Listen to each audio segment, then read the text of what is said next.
Hello everyone. So this video is about a gentle introduction to the process where we'll be discussing about what a process is, what are the states of the process control block, and what is all about the context switching between processes. So when I was a student, I had a C program that took two numbers as input from the user and outputted the summation of the two numbers. So when I first heard about process, a thing that crossed my mind was, is this program a process itself? Because we know when a program runs, it becomes a process. So the answer to this question is no. Because say you have a recipe card that gives you the recipe for roasted vegetables. But in order to make the roasted vegetable, you'll be needing some ingredients, some flame to cook on, and some kitchen utensils as well. So, what a recipe card is to the actual dish is what a program is to an actual process. So, let's see what is needed in a process. Every process contains an address space, and this address space has three parts. One is the text part, the data part, and the stack part. So, text contains the code part, which is essentially the program you have written for the process. The data contains the variables and the dynamically allocated memory which needs to be used during the execution. And finally, the stack part, which contains the instructions and local variables for those active procedure calls. So, whenever a process gives a call to a nested procedure, the stack space increases, and whenever that nested procedure returns to the calling process, your stack space decreases. Now, a process can be so a process is actually a program in execution. So, a process can be in many states. Like, for example, this was a program which I was talking about, which takes as input two numbers, A and B, and gives the summation as the output. So, when I try to run this program, so a process is created. So, the state of that process is now new. Now, since I would like to run the program, the state of the process will be changed from new to ready, like it is ready to run in the processor. Now, as you know, there are so many processes running in the operating system. So, generally, a process needs to wait in a waiting list or in a ready list for the processor to be free to finally get its turn to execute. So whenever the other processes are executing, your process will be waiting, and as the other processes are getting finished, your process will be moving to the head of the queue. So finally, when your process is at the head of this ready list, your process will now be executed in the processor. So now when your process gets dispatched to the processor, the state of the process now changes from ready to running. Now your process is running, and at one point of time, you encounter this situation where the output terminal asks the user to enter two numbers. Now the process cannot move further to the next line of code so long and so forth the user does not type in the two numbers. So in this case, the process will be removed from the processor, and it will be and the state of the process will be changed to waiting, and it will be put to a blocked list. Why blocked? Because as I say, the process cannot execute further until and unless the user types in the two numbers.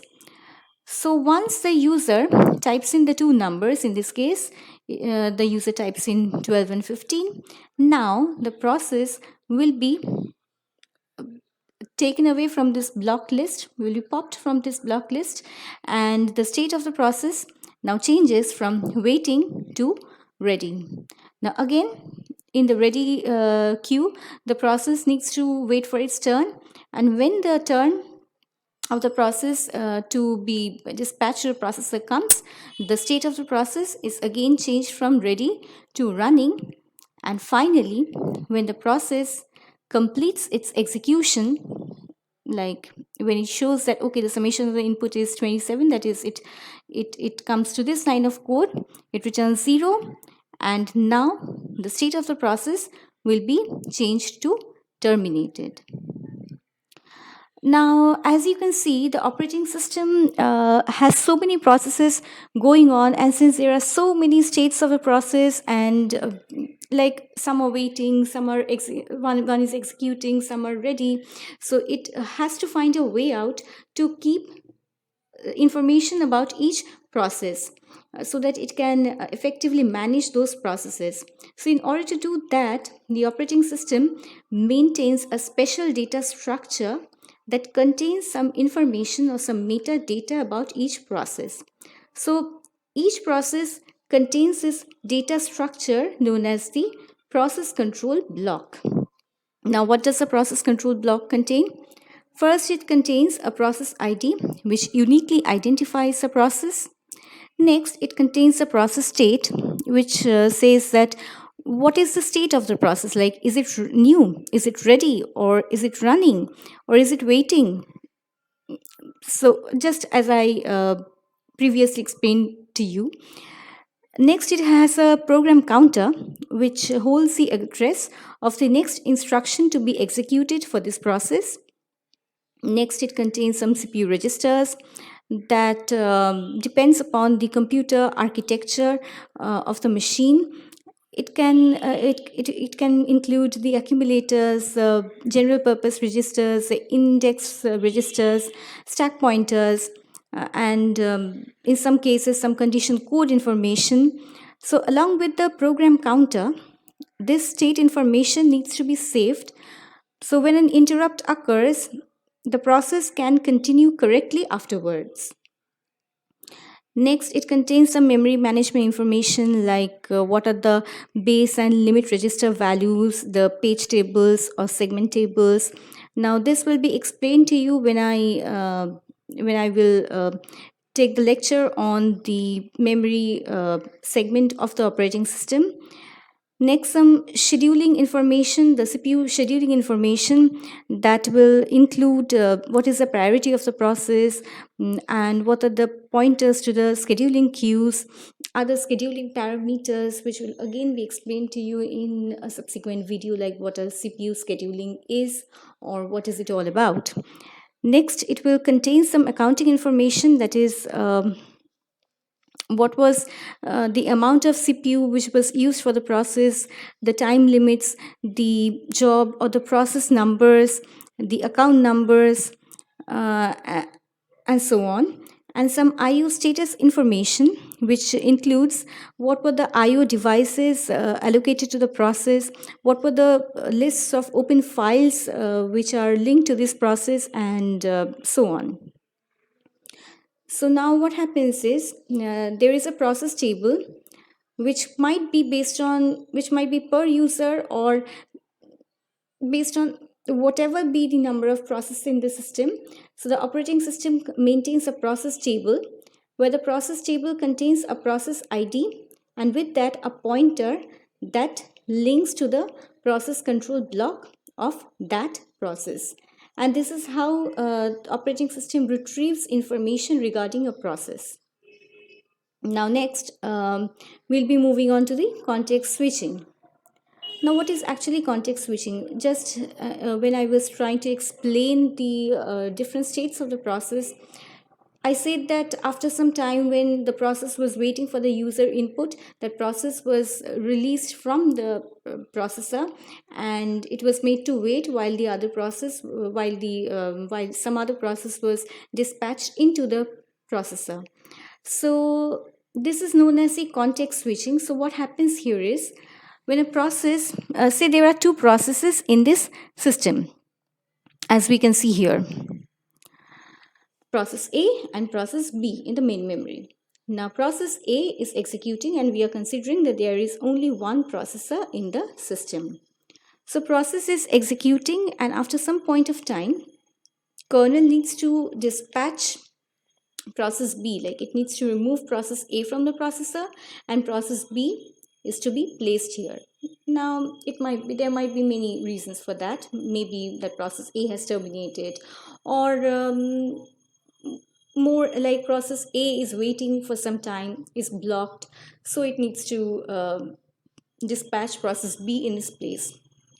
So what it does is, it first stores the execution context of process A in the process control block of process A, and next what it does is it loads the execution context of process B from the process control block of process B, and after that process B is dispatched to the processor, and finally process B executes.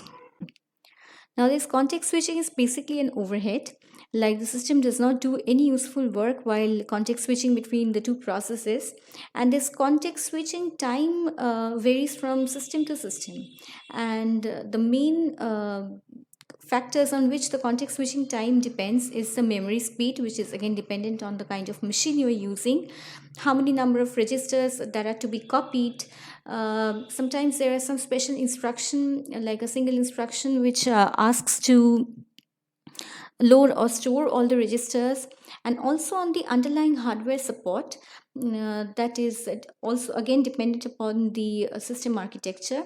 In some system, uh, now there are multiple register sets present, and what happens is, when the number of processes are less, instead of doing an entire context switch, the pointer to the current register set is just changed. Like, say process A and process B, there are two processes in the system, and this has got its own register set R1, and this has got its own register set R2. So what context switch does is, it just, like, while a process is executing, it has a pointer to the register set.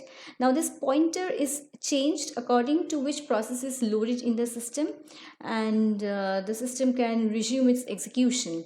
So this definitely cuts down the context switching, and in fact this is not the proper context switching which we have learnt about in the previous slide.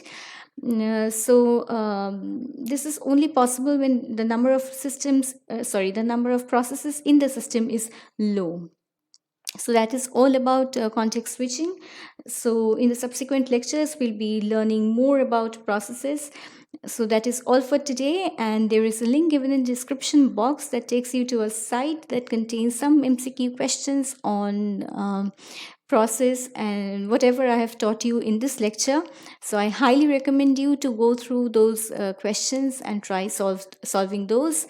And if you like my video, please give a thumbs up, and you can also consider sharing with your friends. And if you like more interesting topics to learn about in CSE, you can subscribe to my channel and hit the bell icon so you get notified whenever I upload a new video. So thanks for watching. Thank you.